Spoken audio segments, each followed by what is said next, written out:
Halo, assalamualaikum warahmatullahi wabarakatuh. Bertemu lagi dengan saya Muhammad Arif di channel Arifologi. Kali ini saya akan membahas tentang logika modern, khususnya logika yang digagas oleh Gottlob Frege. Untuk menjelaskan logika Gottlob Frege, saya akan memulainya dengan satu ungkapan yang disampaikan oleh Schopenhauer, salah seorang filsuf Jerman abad modern. Dia menyatakan kurang lebih seperti ini. Kita tidak akan mampu berpikir secara koheren jika tidak mematuhi hukum-hukum logika Aristotelian. Sama seperti kita tidak akan mampu membengkokkan tangan dan kaki kita jika tidak memiliki persendian. Ungkapan Schopenhauer ini absah hingga abad ke-19. Hingga Gottlob Frege datang dan kemudian merevolusi ini. Gottlob Frege kemudian mengakhiri pendapat Schopenhauer ini dengan menghadirkan logika baru yang membunuh atau yang menggantikan logika Aristotelian. Siapa Gottlob Frege? Gottlob Frege ini adalah logikawan yang berasal dari Jerman. Dia hidup pada tahun 1848 sampai 1925. Dia dikenal sebagai bapak logika modern ya. Dia dikenal sebagai bapak logika modern ya. Tidak usah tanya siapa ibunya ya. Karena ini hanya istilah saja seperti ibu kota dan seterusnya. Jadi tidak, logika modern ini bukan hasil perkawinan begitu. Jadi Gottlob Frege ini adalah bapak logika modern. Selain bapak logika modern, Gottlob Frege ini adalah peletak dasar dari filsafat analitik yang terutama berpusat di Wina ya. Para filsuf lingkar Wina seperti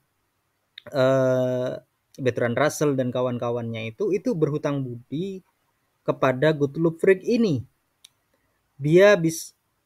Filsafatnya Gottlob Frege, logikanya Gottlob Frege itu banyak menginspirasi para filsuf analitik.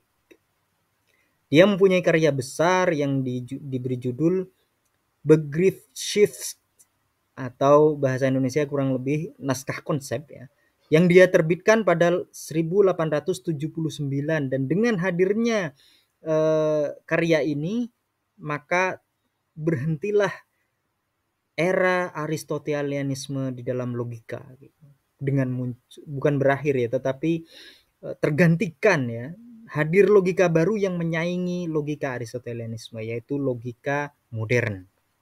Bagaimana logikanya? Untuk membahas logika Gottlob Frege, kita perlu memulai dengan membaca orientasi dari logika Gottlob Frege. Apa logika orientasi dari atau tujuan dari logika Gottlob Frege?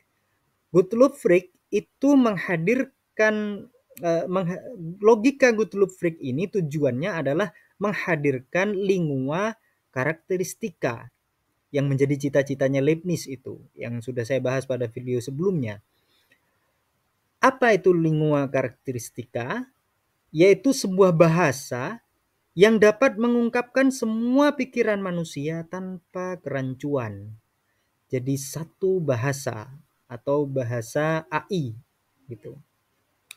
Lewat lingua karakteristika ini, Gottlob Frege ingin melogikakan matematika, ingin menjadikan logika sebagai dasar matematika, ingin menunjukkan bahwa logika adalah sebuah dasar dari matematika. Mengapa matematika itu perlu didasarkan kepada logika? Menurut Gottlob Frege, argumen dan pembuktian matematika itu seperti halnya argumen dan pembuktian lainnya. Ia harus dimulai dari suatu titik, yaitu premis-premis, dan harus memiliki setidak-tidaknya satu aturan prosedur yang dengannya kita dapat melangkah berdasarkan premis-premisnya, atau matematika dapat melangkah berdasarkan premis-premisnya. Dan sebagaimana sudah diketahui umum, tidak mungkin suatu pembuktian membuktikan kesahihan premis-premisnya sendiri atau prosedur-prosedurnya sendiri tanpa terjerumus kepada lingkaran setan. Jadi intinya pembuktian matematika itu berangkat dari premis-premis yang belum terbukti. dan menggunakan prosedur-prosedur yang kesahihannya masih belum dikukuhkan. Disinilah kemudian Gottlob Frege merasa penting untuk menghadirkan logika sebagai dasar matematika. Menurut Gottlob Frege, setelah dia membahas aritmatika, logika itu bisa menjadi dasar bagi matematika. Konsep fundamental matematika seperti bilangan misalnya, itu dapat direduksi ke konsep barisan A, A, dan seterusnya. Yang pada gilirannya, konsep barisan ini dapat direduksi ke konsep logis tentang konsekuensi. Jika A, maka begini gitu. Jika titik-titik, maka begini. Ini tentang konsekuensi ini bisa menjadi dasar dari matematika, dari barisan, dari bilangan. Seperti itu. Apa mengikuti apa, itulah logika gitu. Tetapi Gottlob Frege menggarisbawahi bahwa untuk menjadi dasar matematika, logika itu haruslah dilepaskan dari Aristotelianisme. Apa Aristotelianisme? Yaitu logika term, analisis subjek predikat. Kenapa analisis subjek predikat yang menjadi khas logika Aristotelian ini harus diakhiri, harus dilepaskan ketika ingin membuat logika menjadi dasar dari matematika? Karena logika Aristotelian ini rentan jatuh kepada kekonyolan logis atau kerancuan logika. Bagaimana logika Aristotelianisme itu bisa menjadi rancu? Karena seperti ini. Kalau kita kukuh menggunakan analisis subjek predikat sebagaimana logika Aristotelian, maka dua premis ini akan dianggap berbeda. Arifologi adalah dosen UIN Sunan Kalijaga. Muhammad Arif adalah dosen UIN Sunan Kalijaga. Ini akan dianggap berbeda kalau kita kukuh menggunakan analisis subjek predikat Aristotelian. Dua premis ini akan dianggap berbeda. Padahal sebenarnya sama, artinya sama. Gitu ya. Padahal sama sebenarnya. Sama-sama merujuk kepada saya. Kepada orang yang difoto itu, saya seperti itu. Kalau kita pakai logika Aristotelian, maka kita akan menganggap ini sebagai sebuah bada, menjadi multi arti, dua arti yang berbeda begitu, kerancuan, makna yang berbeda. Nah, kalau seperti ini, logika tidak bisa menjadi dasarnya matematika. Oleh karena itu, hal ini harus disudahi. Logika Aristotelian analisis subjek predikat ini harus disudahi kalau ingin membuat logika menjadi dasarnya matematika. Bagaimana Gottlob Frege mengakhiri ini? Gottlob Frege mengakhiri logika Aristotelian dengan menghadirkan konsep Sinn dan Bedeutung. Konsep Sinn dan Bedeutung. Dia menyadari bahwa sense atau sinns itu menghadirkan banyak frasa, memunculkan banyak variasi. Tetapi sebenarnya referensinya itu satu. Referensinya sama gitu. Objeknya sama sebenarnya, objeknya sama, referensinya, objeknya sama, tetapi dikatakan dalam banyak perspektif. Seperti satu laptop misalkan, kalau dilihat dari sisi kanan maka akan tertampak punggung laptop. Kalau di depan laptop maka akan tampak layar laptop. Sense itu seperti itu. Jadi kalau bahasa itu pakai bahasa sehari-hari, kita tidak akan bisa menghadirkan logika sebagai dasar dari matematika. Kalau rancu seperti ini bisa memunculkan banyak makna. Tetapi kita harus berdasarkan referensinya planet Venusnya. Seperti bintang fajar ya. Bintang fajar itu sense-nya kalau dilihat di pagi hari. Kalau dilihat sore hari, bintang senja. Tetapi sebenarnya dua hal itu sama, yaitu planet Venus gitu. Dia keduanya sama-sama planet Venus gitu. Jadi kita harus menyadari ini. Kita harus meninggalkan bahasa sehari-hari ini dan membuat satu bahasa tersendiri yang berdasarkan reference ini sehingga tidak rancu bahasanya gitu. Atau kalau bahasanya tadi artificial language atau bahasa formal logika itu harus kayak gini gitu. Kita harus menyadari ini supaya logika itu bisa menjadi dasarnya matematika. Dengan hadirnya konsep Sinn dan Bedeutungnya Gottlob Frege ini, pengertian logika itu kemudian terevolusi. Yang selama ini dianggap bahwa logika itu adalah hukum pikiran, tergantung kepada jiwa, kepada sense tadi itu atau sinns itu, menjadi sesuatu yang berada di luar pikiran, reference. Dia kenyataan. Jadi logika itu apa mengikuti apa, itu sebenarnya adalah sebuah kenyataan, bukan hukum pikiran seperti itu. Jadi tidak tergantung kepada jiwa dan akhirnya dia bisa mendasari matematika. Dengan hadirnya seperti ini menjadi problem yang matematis, kemudian logika ini tidak lagi menjadi problem analisis subjek predikat atau logika term tadi.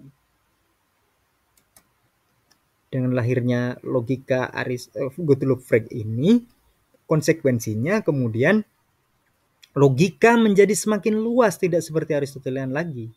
Logika kemudian berubah menjadi bersifat teknis dan bertautan erat dengan matematika. Disinilah kemudian logika modern dimulai. Selain itu, dampaknya juga terhadap matematika, karena ketika logika menjadi dasar matematika, logika juga matematika. Ketika ada psikologisasi matematika, logika menjadi dianggap sebagai sebuah kenyataan, maka perdebatan selama ini sebelum Gottlob Frege itu yang ada yang menganggap logika itu termasuk dalam pikiran, ada yang menganggap logika itu kenyataan, maka kemudian psikologisasi matematika ini juga terjadi ketika psikologi logika itu terjadi, karena logika adalah matematika. Logika adalah dasar matematika. Selain hal tersebut, logika Gottlob Frege itu juga menghadirkan sesuatu yang namanya proporsional kalkulus. Dia mempertemukan antara Leibniz dan Chrysippus. Jadi kalau Leibniz itu kemarin masih terjerembab kepada logika Aristotelian, analisis subjek predikat dengan predikatnya hanya satu, Gottlob Frege itu menangkah lebih jauh dengan juga mengambil yang dihadirkan oleh Chrysippus. Dia menghadirkan konsep persamaan juga seperti ini. Jadi, ketika ada konsep positif tentang jika maka haruslah seimbang dengan konsep negatifnya. Seperti ini misalkan. Jika kamu seekor burung, maka kamu punya sayap. Ini haruslah sama konsekuensinya dengan jika kamu bukan seekor burung, maka kamu tidak punya sayap. Nah, disinilah Leibniz Gottlob Frege mengawinkan antara cita-cita Leibniz dengan menambahkannya, kalau Leibniz masih terbelenggu kepada Aristotelian, dengan menambahkan apa yang dihadirkan oleh para filsuf Stoik, Chrysippus misalkan, logika konektif seperti itu, menjadi proporsional kalkulus. Kalau yang di depan tadi itu semacam lingua karakteristika atau lingua universal gitu. Sayangnya, tetapi uniknya ya, Gottlob Frege itu terlambat terkenal. Gottlob Frege sudah menuliskan karyanya sejak tahun 1879, tetapi dalam bahasa Jerman. Dalam bahasa Jerman waktu itu belum banyak yang menguasai gitu ya. Sehingga butuh waktu yang cukup lama karyanya Frege ini tidak menjadi populer. Untuk waktu yang cukup lama karyanya Frege ini tidak cukup populer. Hingga kemudian seorang filsuf besar yaitu Bertrand Russell dari Wina itu menemukan, atau ya bisa dibilang menemukan ya, bertemu dengan karyanya Frege dan membawa karyanya Frege ini, ajarannya Frege ini ke pentas dunia, menjadi terkenal kemudian lewat bantuan Bertrand Russell. Kenapa Bertrand Russell seperti ini? Karena dia sudah memang sebelumnya sudah berusaha untuk menghadirkan sistem logika seperti yang digagas oleh Frege dan dia cocok dengan ini. Ternyata ada orang lain yang sudah mendahuluinya seperti itu. Begitu kira-kira. Ya, demikian yang bisa saya sampaikan terkait logika Gottlob Frege. Terima kasih, semoga bermanfaat. Jika ada yang ingin ditanyakan, bisa komentar. Insya Allah akan saya jawab. Terima kasih, semoga bermanfaat. Assalamualaikum warahmatullahi wabarakatuh.